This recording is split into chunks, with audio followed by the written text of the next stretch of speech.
Bonjour à tous, dans cette vidéo nous abordons les échelles. Alors les échelles sont un domaine où les élèves ont parfois beaucoup de mal à aborder les exercices.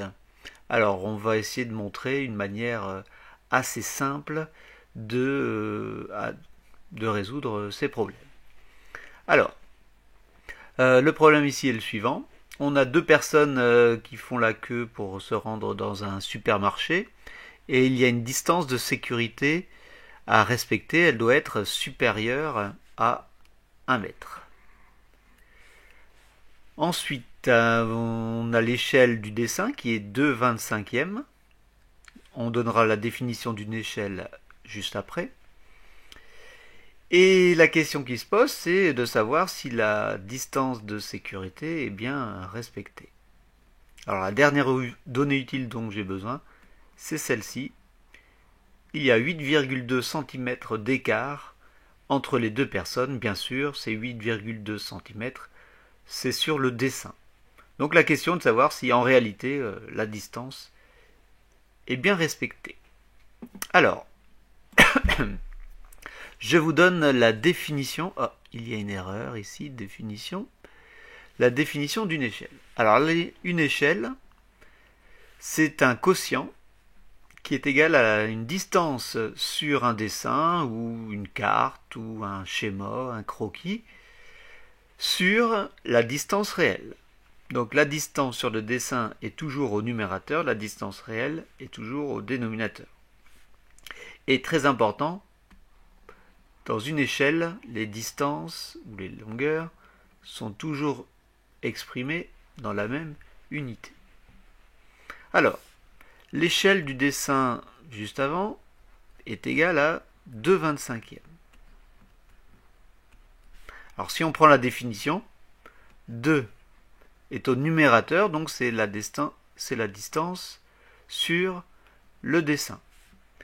Et 25 est au dénominateur, c'est bien une distance réelle, d'après la définition. Donc je complète le tableau. Alors pour se simplifier les calculs, pour ceux qui ont des difficultés, faites des tableaux de proportionnalité et après, avec l'habitude, on arrive toujours à s'en sortir.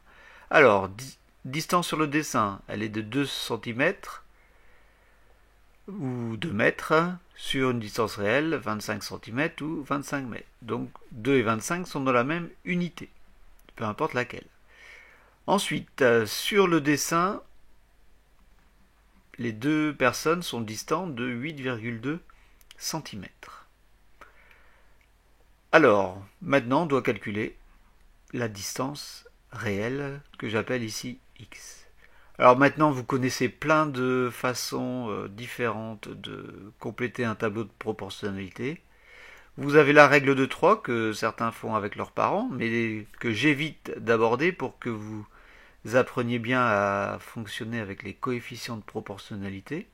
Alors le coefficient de proportionnalité, il est de 25 sur 2 ici, égale 12,5.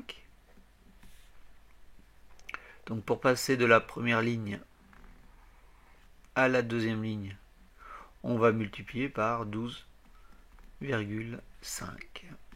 Alors 8,2 fois 12,5 est égal à 102,5. Ici, on était en centimètres, donc x est en centimètres, et qui est égal à 1 mètre et 25 mm.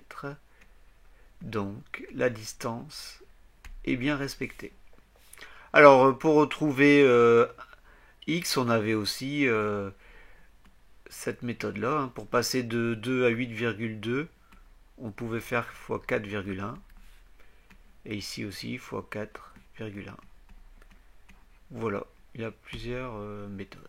Donc un conseil, quand vous avez un exercice sur les échelles, utilisez ce tableau avec distance sur le dessin est distance réelle. On complète le tableau en lisant les énoncés attentivement et en faisant bien attention à qu'est-ce qui est une grandeur réelle et qu'est-ce qui est une grandeur sur le dessin ou sur une carte ou sur un schéma. Voilà. Bon courage pour la suite. Restez chez vous.